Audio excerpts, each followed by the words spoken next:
Our special guest is the president of the National Education Association, and he's joining us to tell us more about this. Please welcome to the show, Mr. Dennis Von Roekel. Yeah. Welcome back. Good morning. Thank you. It's so good to be back.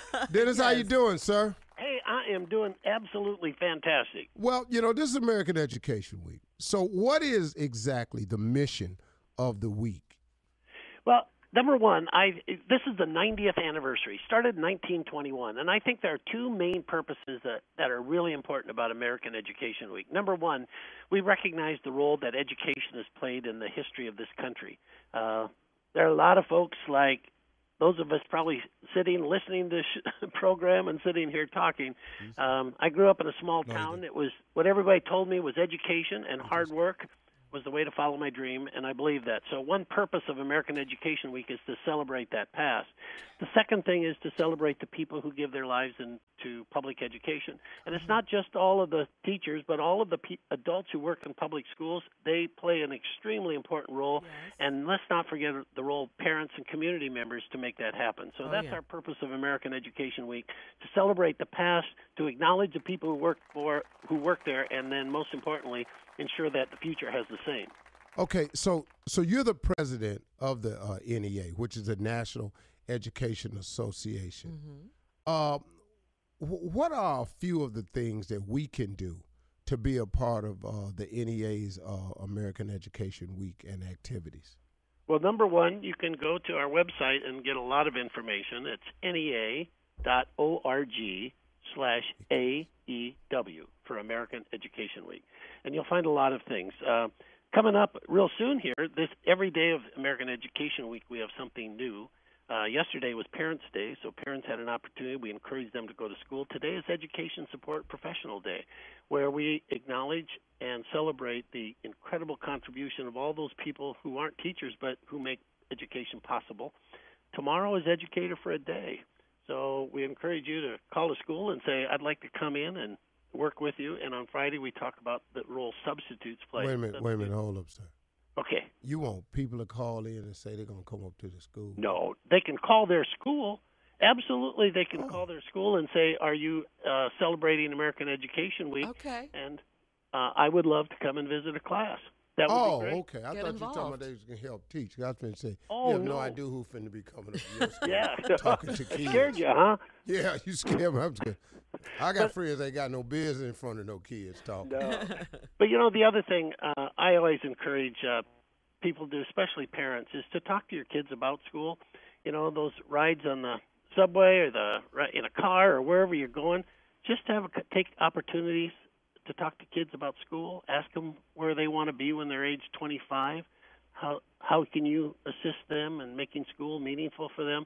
I was a high school math teacher for 23 years, and I did a lot of teaching in my classroom. But I'll tell you, the moments in between classes when I tried to connect with kids, and maybe they're interested in athletics or music or drama or dance or whatever their interest may be, to connect with them, I think that conversation between adults and young people about school is absolutely essential. Well, Dennis, let me say this, because you touched on something that I focus on in my mentoring program, and I want to talk to you about that. I have been a proponent of this for a long time because you just said it. It's a conversation that you have with the child about what he wants to do when he's 25. See, what I think what's missing in our school systems, and pardon me for saying like I know this, but that's my belief, that a lot of times when you have study hall and you have downtime, if schools were to create a program called Dream Building, where a kid can voluntarily come into this class and sit down and discuss their dreams, what they really want to be. It's such an important part, as you just said, talking to a child about what they want to do when they're 25. It causes the child to unknowingly have to and want to stay in school to fulfill the dream. That you're so right. And, I used to tease my high school students that long-range planning to them was Saturday night. They had to think longer than that. But, one of the things I believed, and especially when I was teaching, is it's real hard especially for teenagers, to see the value of these courses they're taking in high school. Right. But if you talk about where you want to be when you're age 25, and I would say to them, tell me where you want to be, what you want to do, and then I'll show you how what I provide you in school will help you get there. It's not an end; it's a means to get where you want to go. It's exactly. It's the dream is the most important thing in a child's life because it propels them to stay in school and do the things that's necessary. School is necessary. Education is necessary. Absolutely. Yes, it is. But it's only necessary if you see an end to the means. It's only necessary if you see how it's going to get you to where you want to be. I agree with you 1,000% on that, man. I used to talk to my students a lot about, I still believe in this thing called the American dream. In this day and age, I think there are too many kids in our schools who don't have any dreams. Yeah, man. And it's up to the adults to help them build that and to see that. Expose them to ideas and other occupations. I always told my students it's not nearly as important what you do as that you're doing what you want to do. Wow. What is it that you dream of doing, and let's figure out a way for you to get there. Hey, Dennis, let me ask you a question. What's the chances of us getting together and putting such a program in schools? I would love to talk further about that but I really believe instead of just one class, it ought to be built into every single class. Wow. There you go. Wow. It's not a thing you do for 30 minutes a day.